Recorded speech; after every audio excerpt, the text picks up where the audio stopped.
Thank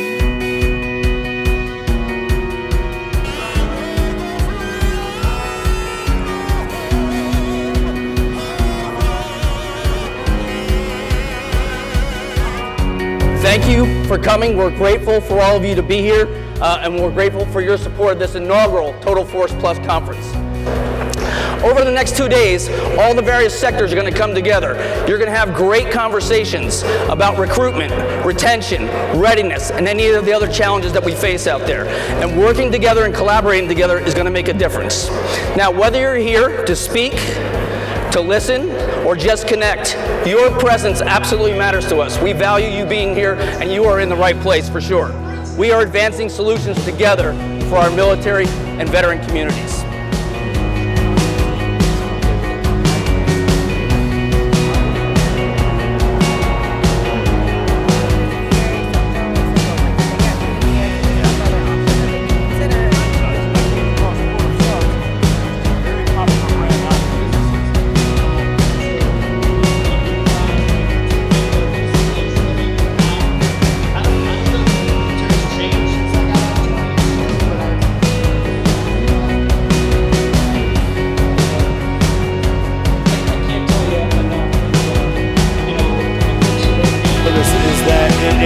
We're building a community of resources. Dr. Parker will also be presenting how Salesforce applies.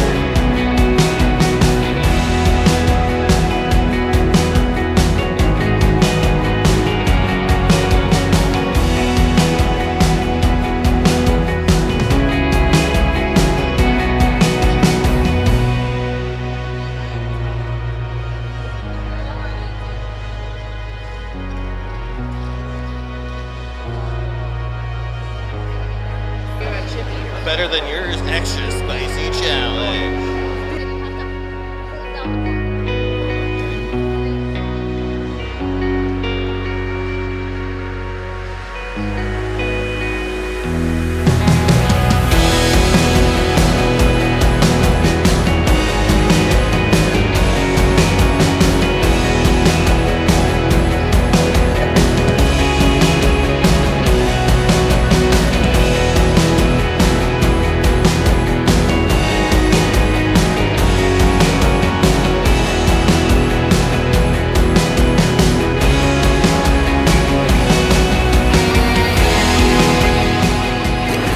Chairman of the board of MOA, and during my years of service, I have had the privilege of working with leaders who understand that national defense is not just about strategy and equipment, it's ultimately about people. And now, ladies and gentlemen, it is my privilege to introduce to you our keynote speaker this morning, Medal of Honor recipient, Salvatore Giunta.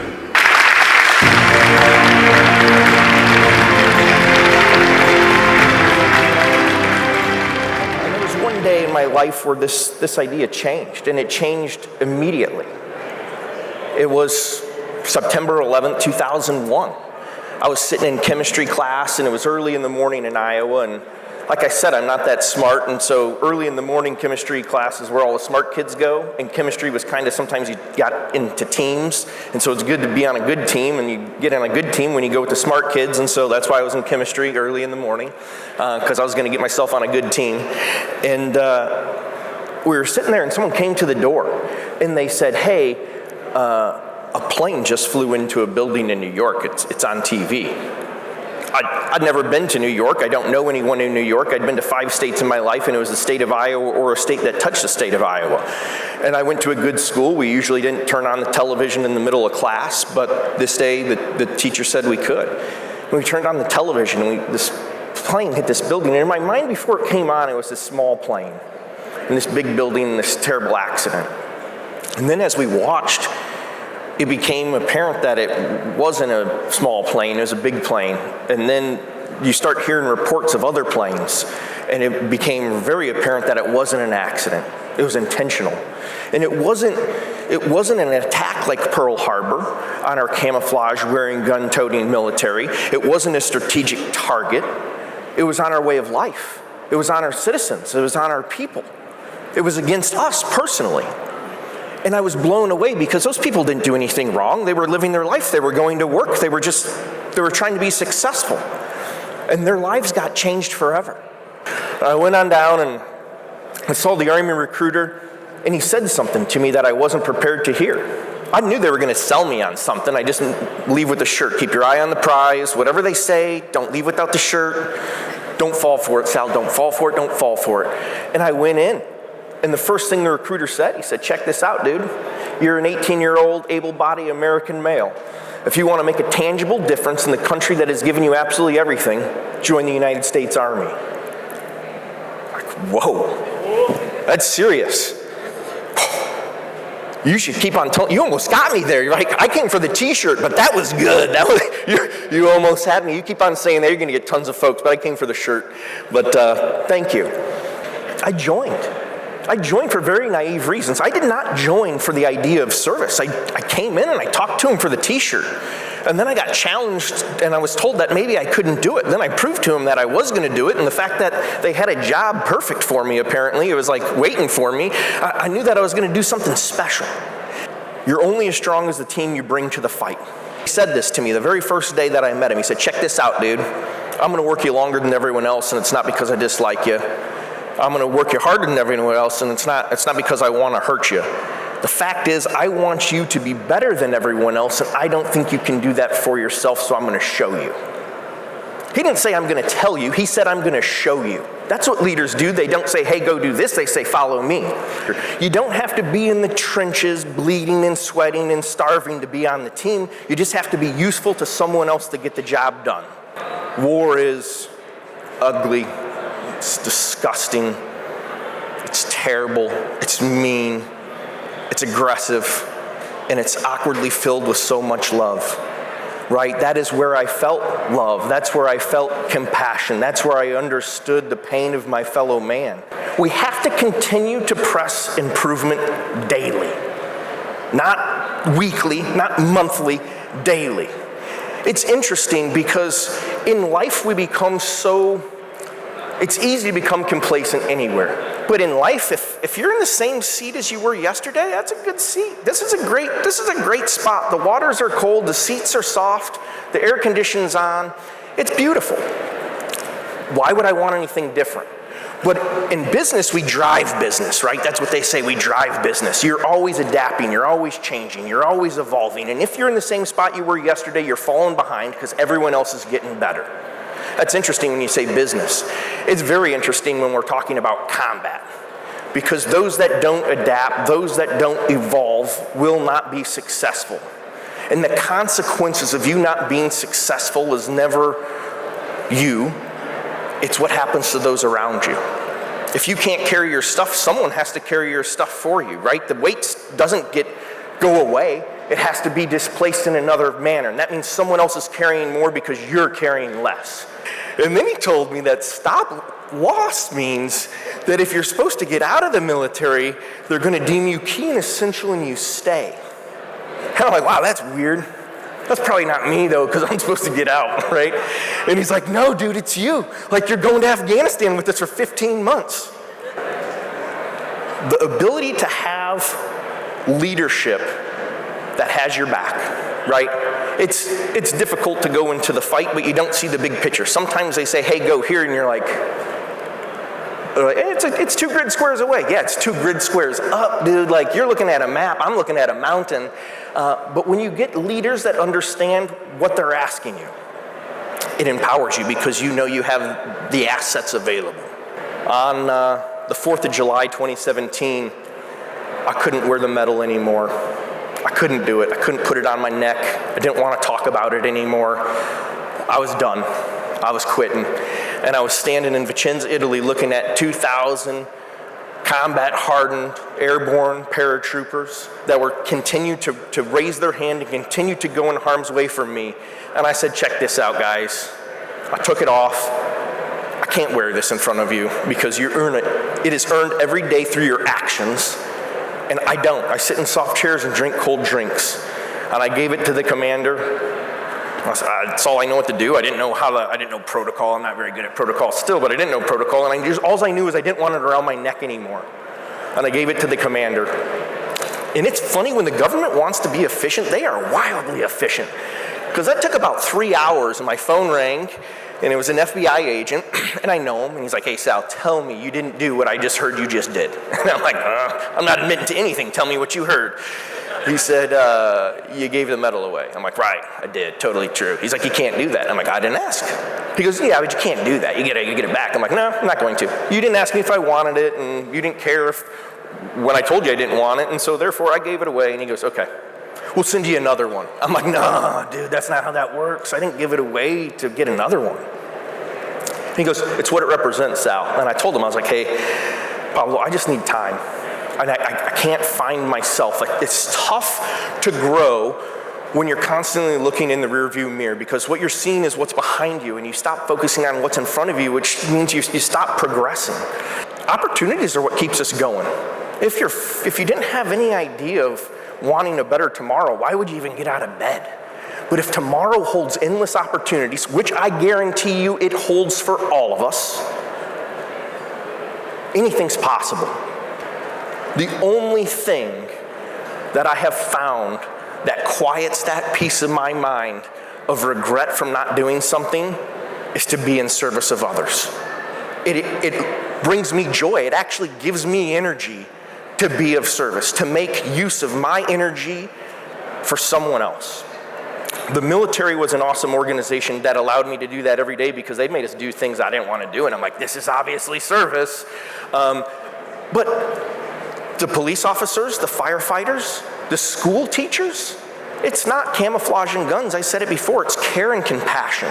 How we live our lives will be who we are. But I want to say this, I'll end it with the challenge to you: give 100%. Thank you for your service. Just because you're out of uniform doesn't mean you're not in service. Thank you for holding the torch for all of us, for those of you that are in. God bless America. God bless all of you. Have a wonderful conference. Thank you. My name is Peter Klein, and I've started MilMentor alongside two amazing partners. We provide on-demand mentors, over 1,000, to the military community for free. The program officially launched in February of this year. We'd been working on it for a few months prior, and it's grown now to over 6,000 members getting mentorship. Yeah, so to become a mentee, you either have to be a veteran, member of the Guard or Reserve, or military spouse. And to become a mentor, you don't have to have any connection with the military community. You have to have some valuable experience to share. Maybe you've been in the workforce for a few years, you've started your own business, and then have some time to spare and be willing to do so. But it's open to military and non-military, with the intent of, if you're transitioning out of the service, you need to talk to people aside from just those who are in the service. Yeah, so we've had a ton of success so far seeing mentees get hired at their mentors' companies, and we really believe that on-demand mentorship like this is the way to change the military transition.